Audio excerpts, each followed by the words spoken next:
तो क्या हाल चाल है मेरे भाइयों। थोड़ा समय बीत गया है, 2-3 दिन वीडियो नहीं है। थोड़ी तबीयत के कारण तबीयत खराब थी, तो उसके लिए मैं क्षमा चाहता हूँ। तो जितने भाई नए जुड़ते रहे दोस्तों, लाइक और सब्सक्राइब जरूर करते रहे चैनल को, और फेसबुक पेज को फॉलो करते रहे। तो आज बात करते हैं टीम इंडिया की ओडीआई सीरीज की, जो कि एक ऐसी हार मिली है जो कि दर्द भी पहुंचाती है और कितनी चीज़ सीखने के लिए भी आपको मजबूर करती है। जो कि 3 मैचों की सीरीज थी, और आप 2-0 से उस सीरीज को हार गए हैं, क्योंकि आपने पहला मैच टाई खेला और 2 बाद के मैच आप हार गए। इस सीरीज से आपको कितनी चीज सीखने को मिलेगी और कितनी चीज आपको सुधार करने के लिए मिलेगी, आज उन्हीं पॉइंटों पर बात करते हैं कि कहाँ कहाँ गलती हुई है इस सीरीज में और किस जगह आपको सुधार करना है। तो बात करते हैं रोहित और विराट और प्लस गौतम गंभीर कोच के होते हुए हम कैसे ओडीआई सीरीज हार चुके हैं और कैसे हम ओडीआई सीरीज हारे हैं।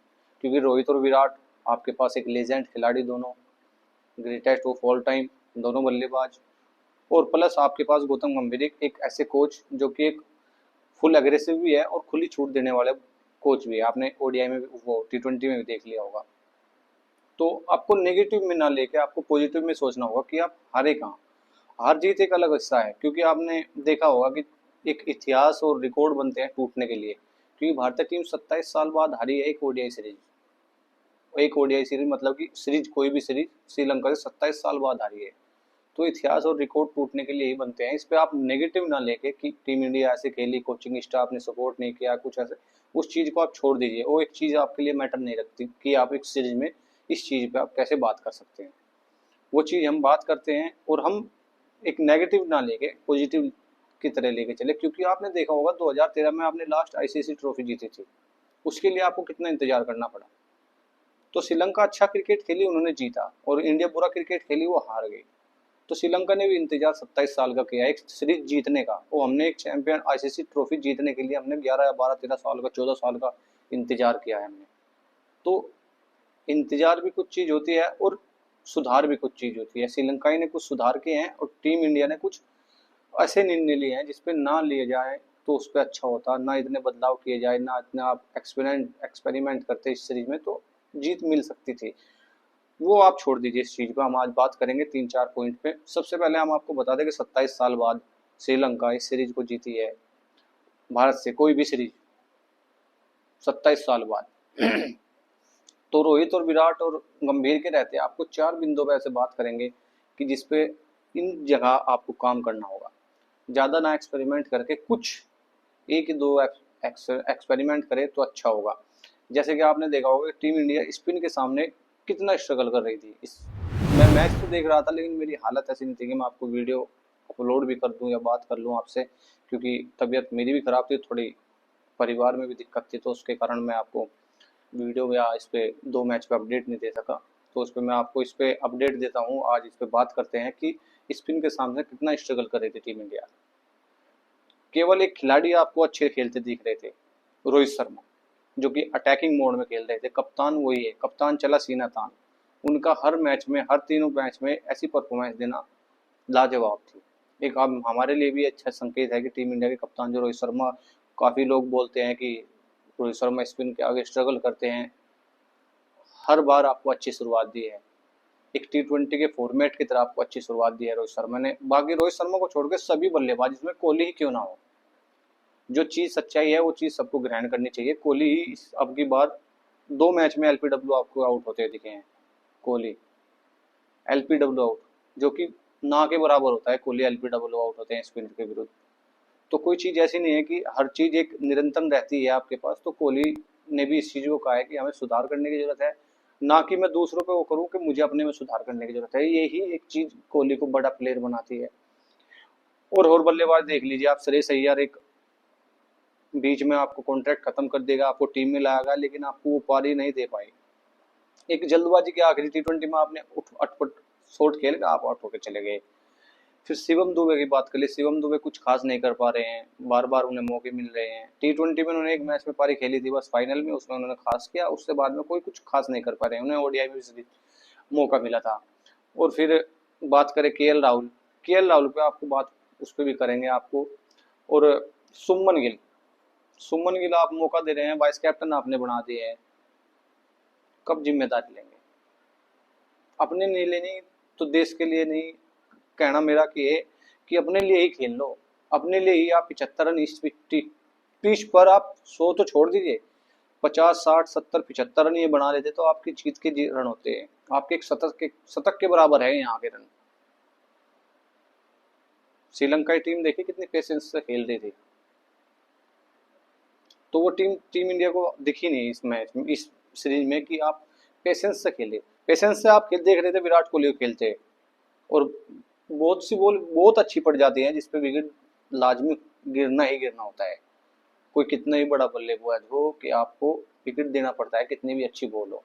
तो सबसे बड़ा कारण रहा टीम इंडिया के बल्लेबाजों का स्पिन के विरुद्ध, कुछ नहीं समझ पाए। और सबसे बड़ी बात, हसरंगा नहीं थे, तीक्ष्णता तो आखिरी मैच में आई, सबसे बड़ी हसरंगा नहीं थे उनके पास। जब आपको उन्होंने वेला लागे था, उनके नया बॉलर, वो नया लड़का, उसने आपको फंसा के डाला, एक एक आपको ऐसी ऐसी बॉल खिलाई आपको पता भी नहीं लगा।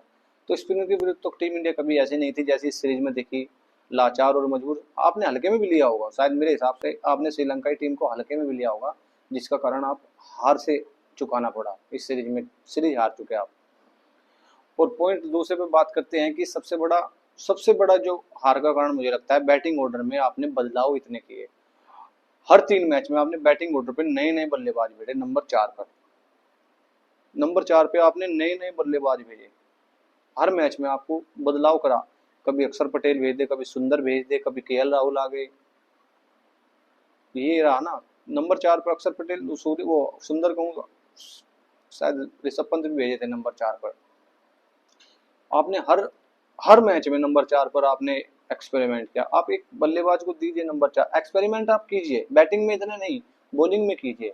उस पिच पे जहां आपको बॉलिंग में मदद मिल रही है, स्पिनर को आपने देखना, रोहित शर्मा ने भी स्पिन डाली, रियान पराग ने 3 विकेट लिए। तो स्पिन में आप एक्सपेरिमेंट कीजिए, उस पिच पे आप एक्सपेरिमेंट नहीं कर सकते जहां पे आपके बल्लेबाज स्ट्रगल कर रहे हो।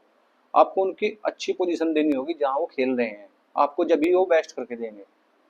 गौतम गंभीर साहब मेरे से ज्यादा जानते भी होंगे और पता भी होगा और अनुभव भी है कि जिस पोजीशन पर जो बल्लेबाज आपको अच्छा करके दे रहा है, तो उस पर आप उन्हें ऐसे पिच पर तो आपको छोड़ देना चाहिए कि आप खेलिए, अपना गेम खेलिए, और आप वहाँ एक्सपेरिमेंट करें। यहाँ एक्सपेरिमेंट करने का टाइम नहीं था, मतलब टाइम क्या, आपको एक्सपेरिमेंट नहीं करना था इस पिच पे।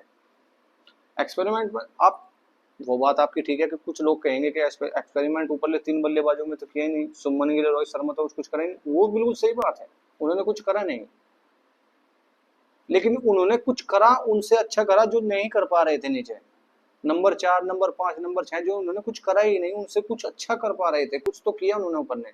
20 25 30 रन तो बना रहे थे वो, और 20 25 30 रन बनाने बहुत एक टफ था इस पिच पे, जो कि श्रीलंका ने टीम तो खेल रही थी अपने बल्लेबाजी में, तो उन्होंने तो करके दिया, लेकिन इंडिया टीम के लिए टफ था जिस स्थिति में वो खेल रहे थे। जब तो बिल्कुल सेल में चले गए, पीछे चले गए कि नहीं नहीं आराम से ले लेंगे, कोई दिक्कत नहीं है, खेल लेंगे, मैच निकाल लेंगे, तो उसमें दिक्कत रही, उसमें आपको दिक्कत बनी। ये सबसे बड़ा कारण रहा कि आप बिल्कुल अपने सेल में चले गए, आप अटैकिंग मोड के बजाय आप डिफेंसिव मोड में चले गए कि नहीं नहीं हम अटैकिंग नहीं खेलेंगे, क्योंकि शुरू के मैच में आप देखा होगा आपने टाई खेल दिया, तो थोड़ा सेल में आप चले गए कि नहीं यार स्पिन पिच है, आप आराम से खेलिए, नहीं अटैकिंग भी कीजिए, आपको बॉल खराब मिलती है उसमें मारिए। ऊपर के 3 बल्लेबाज आपको सुमन गिल छोड़ दिए, विराट कोहली छोड़ दिए, आपने ऐसा नहीं कि आपको शुरुआत नहीं मिली, शुरुआत उन्हें मिली, उन्होंने बुना नहीं पाए शुरुआत को। नीचे के बल्लेबाज आपने इतने एक्सपेरिमेंट करने, नंबर 4 नंबर 5 उथल पुथल मिचा दी, कोई नहीं खेल पाया अपने नंबर पे, और कुछ नहीं कर पाया, कोई भी आपको परफॉर्मेंस नहीं दे पाए, कोई भी प्लेयर। तो सबसे बड़ी बात है कि नंबर 4 पे आप जैसे भी, वैसे भाई टीम इंडिया के कोच है, इतने बड़े बड़े दिग्गज बैठे हैं, उन्हें सब पता होगा, लेकिन नंबर 4 पर आपको एक निरंतर देनी होगी जो अच्छा बल्लेबाज है। केएल राहुल आपको पता होगा, केएल आपको आपने 2 मैच खिलाए और आपने बाहर कर दिया, केएल राहुल को आपने खिला दिया और आपने 2 मैच उन्होंने गलत परफॉर्मेंस दी और वो बाहर कर दे। केएल राहुल ओडीआई में 50 का एवरेज है केएल राहुल का, भले ही हम कुछ भी बोले और कोई कुछ भी बोले, केएल राहुल ऐसा है ऐसा है, केएल राहुल का ओडीआई में बेस्ट कहूँ एवरेज 50 के लगभग है केएल राहुल का, और आप उन्हें बाहर बैठा रहे हो। 1-2 मैच से बेकार नहीं होता कोई खिलाड़ी। मैं नेगेटिव वे में नहीं, कोई गलत पॉइंट नहीं ढूंढ रहा हूँ, मैं आपको एक सिर्फ बता रहा हूँ कि केएल राहुल का 50 का एवरेज है ओडीआई में, जिसे आप बाहर बैठा रहे हो। ऋषभ पंत को मौका देना है तो किसी और की जगह दिए, शिवम दुबे की जगह दिए। बॉलिंग आपने जब रियान पराग किया है तो शिवम दुबे को हटाइए, 4 ही तो बॉलिंग करो, 4 ही तो आपने बॉल ओवर डलवाए उनसे। तो आपको 3 मैच में कुछ नहीं करके दिया शिवम दुबे ने, 1-2 विकेट आपके लेके दिए और बैटिंग में कोई खास नहीं करके दिया। तो केएल राहुल आपने 2 मैच खिलाए, बाहर कर दिए। जिसका 50 का एवरेज है भाई, उसे बाहर कैसे कर सकते? ओडीआई में बेस्ट है यार केएल राहुल, नंबर 4, नंबर 5 4 तक का बेस्ट है भाई। आपको नंबर 4 पे शेष है या नंबर 5 पे आपके दे देते हैं केएल राहुल। ऋषभ पंत को आपने मौका दिया, वो अच्छी बात है, मौका दे रहे थे आप, ट्राई कर रहे थे, लेकिन केएल राहुल को बाहर करना बनता नहीं था। यही 3-4 ऐसे पॉइंट आपके रहे हैं जो आपको ये सीरीज हरा के गए हैं। एक केएल राहुल को नंबर आउट करना आपको 2 मैच में, जो कि आपको 50 का एवरेज लेके जा रहा था, हर T20 ओडीआई में दे रहे थे, 50 का एवरेज था उनका। और नंबर 4 पर हर बार आपको फेर बदल करना हर मैच में। स्पिन के सामने टीम इंडिया के बल्लेबाज फिर से स्ट्रगल करते हुए, बैटिंग ऑर्डर में बदलाव होना, हर जगह आपको बदलाव करना। बॉलिंग में आपने करा, बॉलिंग में अच्छा है क्योंकि आप बॉलिंग पिच है, वो आपने बदलाव किया, कोई दिक्कत नहीं है। लेकिन बैटिंग ऑर्डर में ऊपर नीचे होना तो थोड़ा दिक्कत बनती है। ऐसा नहीं है कि यह टी ट्वेंटी में होता है, T20 में आप कहीं भी बदलाव कर सकते हो, कोई कहीं भी आके बजा सकता है, कोई कहीं भी आके हिट दे सकता है, कोई कहीं पे भी आके आपको बॉलिंग विकेट दे सकती है। ओडीआई में नहीं चलता। ओडीआई एक ऐसा फॉर्मेट है, T20 और टेस्ट, इनसे मिला जुला फॉर्मेट है। आपको तेज भी खेलना है और आपको रुक के भी खेलना है। आपका माइंडसेट है कि आपको रन भी बनाना है और आपको टेस्ट में आपके विकेट गिरे हैं तो आपको विकेट भी बचाने हैं। ओडीआई सबसे बेस्ट फॉर्मेट लगता है मुझे, टेस्ट और ओडीआई। T20 तो छोड़ दीजिए, आजकल के कोई भी आके आपको हिट करके दे देंगे और रन बना के दे देंगे, पता आपको टेस्ट और ओडीआई में लगता है खिलाड़ियों को। तो ये 4-5 बिंदु रहे हैं जो टीम इंडिया का हार का कारण रहा है, और शायद अगली सीरीज जो होगी उस पर सुधार करने को मिले गौतम गंभीर जी से, कि बैटिंग ऑर्डर में आप इतने बदलाव ना करें, बॉलिंग में आप बदलाव करते रहें। T20 में आप बदलाव करें, बैटिंग ऑर्डर में करें, कोई दिक्कत नहीं है। बैटिंग ऑर्डर में T20 में कोई दिक्कत नहीं होती। ओडीआई और टेस्ट में बहुत बड़ा फर्क पड़ जाता है यार, बहुत बड़ा फर्क पड़ जाता है। तो जितने भाई नए जुड़ते रहे दोस्तों, लाइक और सब्सक्राइब चैनल को करते रहे, फेसबुक पेज पे फॉलो करते रहे।